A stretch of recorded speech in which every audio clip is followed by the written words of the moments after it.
इसीलिए उसे लड़कों में बहुत ही ज्यादा रुचि है और वो किसी के साथ इंटीमेट होना चाहती है। और जब उसे कोई नहीं मिलता तब वो अपने आप को ही प्लेजर करती है और अपने आप को छूती रहती है। लेकिन वो एक कैथोलिक स्कूल में पढ़ती है, इसीलिए उसे बार बार हिदायत दी जाती है कि ये सारी चीजें गलत है और ईश्वर की नजरों में ये पाप है। लेकिन धीरे धीरे एलिस को कुछ और सच्चाइयां पता लगती है। दोस्तों, इस फिल्म का नाम है यस गॉड यस। कहानी की शुरुआत होती है और हमारे सामने एक हाई स्कूल का दृश्य आता है और यहीं पर हम एलिस को देखते हैं। तभी हमें पता लगता है कि हाई स्कूल बहुत ही स्ट्रिक्ट है क्योंकि ये कैथोलिक हाई स्कूल है और यहाँ पे छोटी छोटी चीजों के लिए बच्चों को सजा दी जाती है। जैसे कि अगर कोई लड़का बेल्ट नहीं लगाता तब भी उसे सजा मिलती है और एक लड़कियों के स्कर्ट को हमेशा ही नापते हैं। ये कहीं लड़की जरूरत से ज्यादा तो छोटी स्कर्ट नहीं पहन रही और अगर कोई भी लड़की ऐसा करती है तभी उसे सजा दी जाती है। और अब हमारे सामने क्लासरूम का दृश्य आता है और यहाँ पे हम एक टीचर को देखते हैं जिनका नाम है फादर मर्फी और वो अभी सेक्सुअलिटी के बारे में पढ़ा रहे होते हैं। और उनका कहना है कि किसी भी लड़का या लड़की को इंटीमेट तभी होना चाहिए जब उसकी शादी हो जाए और उसे सिर्फ अपने पार्टनर के साथ इंटीमेट होना चाहिए। और अगर वो अपने पार्टनर के अलावा किसी और के साथ इंटीमेट होगा तब ये पाप माना जाएगा और उसकी सजा उसे जरूर मिलेगी, चाहे वो लड़का हो या लड़की। और वो शादी से पहले करे या फिर शादी से बाद करे, क्योंकि ऊपर वाला ये निर्णय करता है कि हम किसी के साथ कब इंटीमेट होंगे और ऊपर वाले की नजर हम पे हर वक्त होती है। इसीलिए हमें इस बात को नहीं भूलना चाहिए और उसके खिलाफ कभी भी नहीं जाना चाहिए। और अब क्लास खत्म हो जाती है, तब एलिस बाहर आती है। तभी उसके पास उसकी बेस्ट फ्रेंड आती है जिसका नाम है लौरा।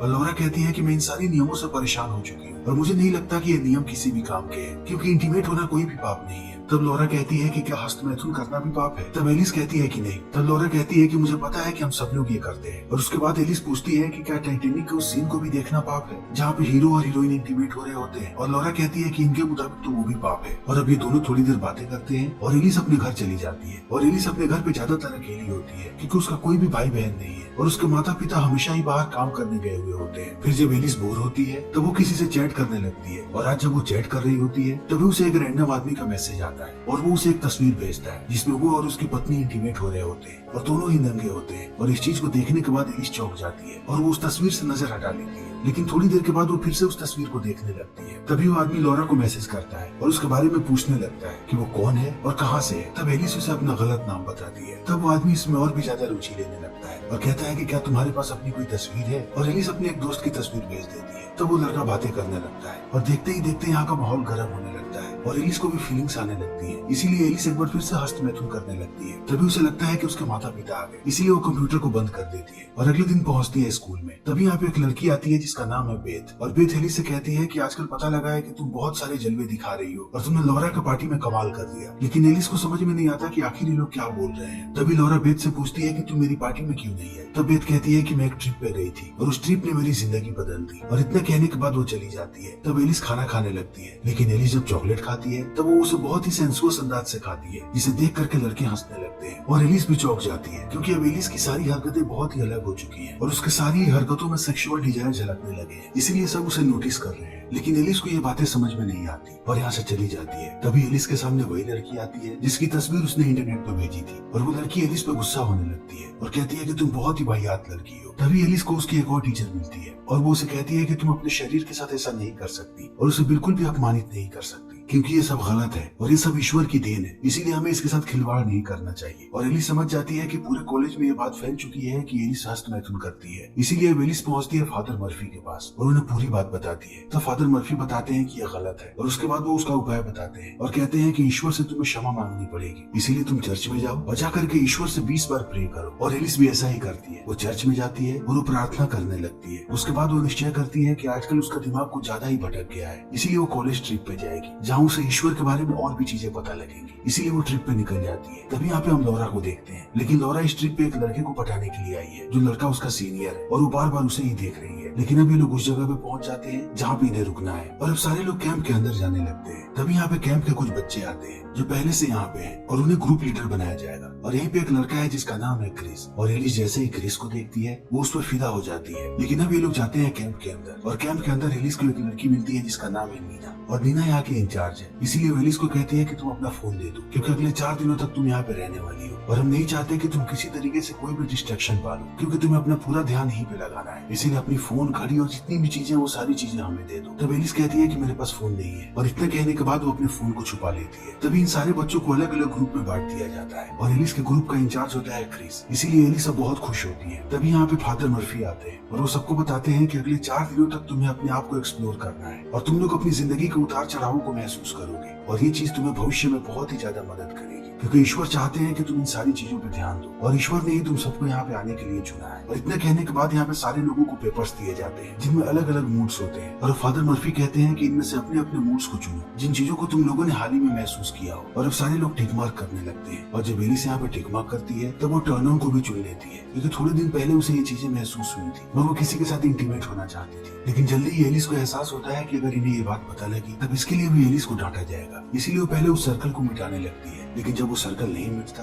तब वो उसे काट देती है और पेपर सबमिट कर देती है। तभी यहाँ पे नीना आती है कन्फेशन के लिए और कहती है कि थोड़े समय पहले मुझे लगता था कि मेरे माता पिता मुझसे प्यार नहीं करते और वो सिर्फ मेरी छोटी बहन से प्यार करते हैं क्योंकि वो हर चीज में मुझसे बेहतर है। लेकिन यहाँ आने के बाद से मुझे महसूस होने लगा कि मेरे माता पिता मुझसे भी प्यार करते हैं, इसीलिए इस जगह में कुछ न कुछ तो शक्तियाँ हैं। और एलिस को ये बातें बहुत अच्छी लगती है। तभी हम रात को एलिस को देखते हैं जो अपने मोबाइल पे गेम खेल रही होती है। तभी उसे एहसास होता है कि उसे अपने फोन को साइलेंट कर देना चाहिए। फिर वो अपने फोन को साइलेंट कर देती है। तभी उसका फोन वाइब्रेट होने लगता है और जैसे ही वो इस वाइब्रेशन को महसूस करती है वो उससे ही अपने आप को प्लेजर करने लगती है। लेकिन थोड़ी देर के बाद उसे एहसास होता है कि इस कमरे में क्रॉस लगा हुआ है और क्रॉस के सामने ये सारी चीजें करना गलत है, इसीलिए वो रुक जाती है। लेकिन अगले दिन जब ये सारे लोग ट्रैकिंग पे निकलते हैं तब एलिस जानबूझ के अपने आप को घायल कर लेती है ताकि वो क्रिस के पास जा सके, और क्रिस उसके पास आ भी जाता है। फिर वो एलिस को गोद में उठाता है और यहाँ से लेकर के जाने लगता है, और इस चीज को देख करके एलिस की खुशी का ठिकाना नहीं रहता है और वो क्रिस के साथ केबिन में जाती है और क्रिस उसका बहुत ही अच्छी तरीके से ख्याल रखता है। तभी यहाँ पे नीना आती है और वो एलिस को कहती है कि सबको बाहर ग्रुप फोटो के लिए आना है, और अभी इनकी बातें चल ही नहीं होती है। तभी नीना वाइब्रेशन को सुनती है और जब वो ड्रॉल को खोलती है तब उसे फोन मिलता है, इसीलिए वो एलिस पे गुस्सा हो जाती है और कहती है कि तुमने मुझसे झूठ बोला। और उसके बाद अब सारे लोगों की ग्रुप फोटो होती है और ग्रुप फोटो के बाद फादर मर्फी डांटने लगते हैं एलिस को और कहते हैं कि तुमने फिर से नियमों का उल्लंघन किया है और तुमने यहाँ पे फोन छुपाया है, इसीलिए तुम्हें सजा मिलेगी और तुम्हें इस पूरे जगह की सफाई करनी पड़ेगी। फिर एलिस यहाँ की सफाई करने लगती है और जब वो सफाई करते हुए फादर के कमरे में पहुंचती है तब उसे वहाँ पे एक कंप्यूटर नजर आता है और वो देखती है कि यहाँ पे आसपास कोई नहीं है, इसलिए वो इस कंप्यूटर पे फिर से चैटिंग करने लगती है और वो एक लड़के से हवस के बारे में पूछती है। तभी उसे लगता है कि कोई यहाँ पे आ रहा है, इसीलिए वो तुरंत कंप्यूटर बंद करके भाग जाती है। लेकिन वो जैसे ही बाहर जाती है उसे नीना मिलती है और कहती है कि सारे लोग सच कहते हैं कि तुम्हारे अंदर बहुत ही ज्यादा हवस है। और इस बात को बोलने के बाद नीना चली जाती है और अब 3 दिनों का वक्त हो चुका है इस कैंप में। और जब ये सारे लोग बैठे होते हैं तभी इनके पास मर्फी आता है और कहता है कि किसी ने मेरे कंप्यूटर का इस्तेमाल किया और उसके बाद उससे चैट भी किया, इसीलिए तुम लोगों की भलाई इसी में है कि मुझे चुपचाप बता दो मेरे कंप्यूटर का इस्तेमाल किसने किया। लेकिन कोई भी इस बात को एक्सेप्ट नहीं करता, इसीलिए मर्फी कहता है कि ऊपर वाला सारी चीजों को देख रहा है और इसकी सजा तुम्हें ऊपर वाला देगा। और इतना कहने के बाद अब वो सारे बच्चों का इंटरव्यू लेने लगता है ताकि उसे पता लग सके कि कंप्यूटर का इस्तेमाल किसने किया है। और जब एलिस की बारी आती है तो मर्फी उससे कहता है कि पूरे कॉलेज में तुम्हारे चर्चे हैं और तुम्हारे हवस के बारे में, और मैंने तुम्हारे पेपर में देखा था कि तुमने अपनी फीलिंग में टर्नऑन को भी सर्कल किया था। तब एलिस यहाँ पे बहाने बनाने लगती है और वो मर्फी से कहती है कि मेरे बारे में बहुत सारी अफवाहें फैलाई गई है कॉलेज में और ये सब मेरे कुछ दोस्तों ने किया है, इसीलिए आपको इस बारे में ज्यादा नहीं सोचना चाहिए और मैं एक अच्छी लड़की हूँ। और इतना कहने के बाद वो निकल जाती है और वो अपने एक क्लासमेट से मिलती है जिसने इन सारे अफवाहों को फैलाया था और कहती है कि तुम्हें सबको बताना पड़ेगा कि हमारे बीच कुछ भी नहीं हुआ था और तुम ये अफवाहें फैलाना बंद कर। तब वो लड़का कहता है कि मैं कुछ नहीं जानता। तभी वहाँ पे मर्फी आ जाता है और वो उस लड़के को लेकर के चला जाता है और एलिस अपने क्लीनिंग में लग जाती है। तभी एलिस खिड़की से देखती है कि नीना एक लड़के को किस कर रही है और किस करने के बाद वो दोनों इंटीमेट हो रहे हैं। और इस चीज को देखने के बाद एलिस चौंक जाती है और उसके हाथ में एक झाड़ू होता है। तब वो झाड़ू से ही अपने आप को प्लेजर करने लगती है और प्लेजर करने के बाद वो लौरा के पास जाती है और उसे पूरी बात बताती है कि नीना यहाँ पे क्या कर रही थी। तब लौरा विश्वास नहीं करती एलिस पे और कहती है कि तुम्हारे दिमाग में सिर्फ यही सब चलते रहता है और तुम्हारे जितना हौस किसी में भी नहीं है, इसीलिए आज के बाद तुम मुझसे बात मत करना। और इतना कहने के बाद लौरा चली जाती है। तब एलिस को बहुत ही ज्यादा गुस्सा आता है और वो उस लड़के का ब्रेसलेट चुराती है जिस लड़के ने उसके बारे में अफवाह फैलाई थी और वो उसके ब्रेसलेट को ले जाकर के फादर के कंप्यूटर के पास रख देती है ताकि सबको उस पर शक हो। तभी उसे कुछ आवाजें सुनाई पड़ती है और एलिस जाकर के छुप जाती है। तभी यहाँ पे फादर आते हैं और वो आने के बाद अपने कंप्यूटर को ऑन करते हैं और उसके बाद वो एडल्ट वीडियो देख करके हस्त मैथुन करने लगते हैं। और इस चीज को देखने के बाद एलिस चौंक जाती है और वो बाहर आ जाती है और उसे एहसास होता है कि सब लोगों ने कुछ कुछ छुपा रखा है और सबके अंदर ही हवस है, इसीलिए वो जाती है क्रिस के पास और क्रिस को किस करने लगती है। तब क्रिस भी उसे किस करता है और ये दोनों धीरे धीरे इंटीमेट होने लगते हैं। तभी क्रिस को एहसास होता है कि ये सब गलत है, इसीलिए वो यहाँ से भाग जाता है। लेकिन अब एलिस इन्हीं सारी बातों के बारे में सोच रही है। तभी रात में ये लोग बोनफायर बनाते हैं और उसके आसपास बैठ करके एंजॉय करने लगते हैं। लेकिन एलिस अपनी ही दुनिया में खोई होती है, इसीलिए वो कैंप को छोड़ करके भाग जाती है और सुनसान सड़कों पे चलने लगती है। तभी उसे एक बार नजर आता है और वो बार के अंदर चली जाती है और यहाँ पे उसकी मुलाकात होती है एक औरत से जिसका नाम है जीना। और अभी दोनों बातें करने लगते हैं और अब बातों ही बातों में जीना अपनी कहानी एलिस को बताती है और कहती है कि एक समय था जब वो भी कैथलिक हुआ करती थी, लेकिन एक वक्त के बाद वो सारी चीजों से तंग आ गई क्योंकि हर चीज के लिए उसे डराया जाता था कि अगर तुम ये करोगी तब तुम नर्क जाओगी, अगर तुम वो करोगी तब तुम नर्क जाओगी। इसीलिए नीना इन सारी चीजों से तंग आ गई। और अब इन सारी बातों को सुनने के बाद एलिस भी इन बातों से कनेक्ट कर पाती है। इसीलिए वो कहती है कि मैंने टाइटैनिक में एक सीन देखी थी, जिस सीन में एक्टर और एक्ट्रेस इंटीमेट हो रहे थे, लेकिन मुझे बताया गया कि मुझे उसके लिए भी नर्क की सजा मिलेगी, इसीलिए मैं परेशान हो चुकी हूँ। तब नीना कहती है कि सबके सीक्रेट्स होते हैं और कुछ लोग सीक्रेट छुपाने में अच्छे होते हैं और कुछ लोग सीक्रेट नहीं छुपा पाते हैं, और जो नहीं छुपा पाते दुनिया उन्हें ही गलत समझती है और समझती है कि उनके अंदर हवस है। और इतना कहने के बाद वो कहती है कि चलो मैं तुम्हें कैंप छोड़ देती हूँ। और अब वो एलिस को कैंप छोड़ने आती है, लेकिन जब एलिस जा रही होती है तो नीना उससे कहती है कि तुम्हें दूसरे कॉलेज में एडमिशन लेने के लिए सोचना चाहिए, खास करके इस शहर से दूर। और एलिस को भी ये बात अच्छी लगती है और अब एलिस कैंप में वापस चली जाती है। तभी अगली सुबह वो फादर को देखती है, जो उसी लड़के को लेकर के ऑफिस में जाता है जिस लड़के का ब्रेसलेट एलिस ने वहाँ पे रखा था। और अब हर जगह ये बात फैल जाती है कि उसी लड़के ने वो गंदी गंदी चैटें की है फादर के कंप्यूटर से। तब लौरा आती है एलिस के पास और वो उससे माफी मांगती है और कहती है कि मैं तुम्हें गलत समझ रही थी और मुझे लगा कि वो चैट तुमने ही की है, लेकिन मैं तुम्हारे बारे में गलत थी, मुझे माफ कर दो। तभी यहाँ पे फादर आते हैं और वो कहते हैं कि मैं चाहता हूँ कि सब लोग अपने अपने एक्सपीरियंस को शेयर करें कि उन्हें यहाँ पे कैसा लगा। तब यहाँ पे वही लड़का आता है जिस लड़के का ब्रेसलेट रखा था एलिस ने, और वो आने के बाद कहता है कि वो बहुत शर्मिंदा है कि उसने फादर के कंप्यूटर से गंदी गंदी बातें की। और इस बात को सुनने के बाद एलिस चौंक जाती है कि उस लड़के ने ये सब किया भी नहीं है, फिर भी वो ऐसा क्यों बोल रहा है। तब उसे समझ में आता है कि वो लड़का समझ चुका है कि एलिस ने चैट की थी, लेकिन उस लड़के ने एलिस के बारे में अफवाह फैलाई थी, इसीलिए वो अपना प्रायश्चित कर रहा है। तभी एलिस की बोलने की बारी आती है और एलिस जैसे ही माइक के पास जाती है कहती है कि सबके यहाँ पे सीक्रेट है, लेकिन सबने अपने अपने सीक्रेट को छुपा रखा है, फिर भी वो दूसरे के सामने नाटक करते हैं कि सारे लोग नियमों का पालन करें और वो ईश्वर से डरे, जो बिल्कुल ही गलत है। और इतना कहने के बाद वो चली जाती है। और अब एलिस पहुंचती है अपने घर, तो वो नए कॉलेजेस के बारे में सर्च करने लगती है जहाँ वो एडमिशन ले सकती है। लेकिन वो जैसे ही अपने कॉलेज जाती है वो क्रिस को देखती है और क्रिस बहुत ही अनकंफर्टेबल होता है। तब वो उसे कंफर्टेबल करती है और कहती है कि हमारे बीच जो कुछ भी हुआ उसे भूल जाओ, हम अभी भी अच्छे दोस्त हैं। और इस बात को सुनने के बाद क्रिस खुश हो जाता है। तब एलिस पहुंचती है फादर मर्फी के पास और कहती है कि मैं कुछ कन्फेस करना चाहती हूँ। जब मैं कैंप में गई हुई थी तब मैंने वहाँ एक आदमी को देखा पोर्न वीडियो देखते हुए, और वो उसके साथ साथ हस्त मैथुन भी कर रहा था। और इन बातों को सुनने के बाद फादर मर्फी समझ जाते हैं कि एलिस उन्हीं के बारे में बात कर रही है, लेकिन वो इस बात को नजरअंदाज कर देते हैं और एलिस को कहते हैं कि तुम्हें इसकी सजा मिलेगी, तुम ईश्वर के पास जाओ और 100 बार प्रार्थना करो। और अब एलिस यहाँ से निकल जाती है, लेकिन वो ईश्वर के पास प्रार्थना करने नहीं जाती बल्कि अपने घर वापस आ जाती है और वो फिर से टाइटैनिक मूवी को लगाती है और उसी सीन को देखती है जब एक्टर्स इंटीमेट हो रहे होते हैं, और उसे देखने के बाद वो फिर से हस्त मैथुन करने लगती है। और इसी के साथ ही फिल्म यहीं पे खत्म हो जाती है। तो दोस्तों हमारी आज की वीडियो यहीं पे खत्म होती है। अगर आपको हमारी ये वीडियो पसंद आई हो तो इसे लाइक करें, शेयर करें और चैनल को सब्सक्राइब करें। Thank you.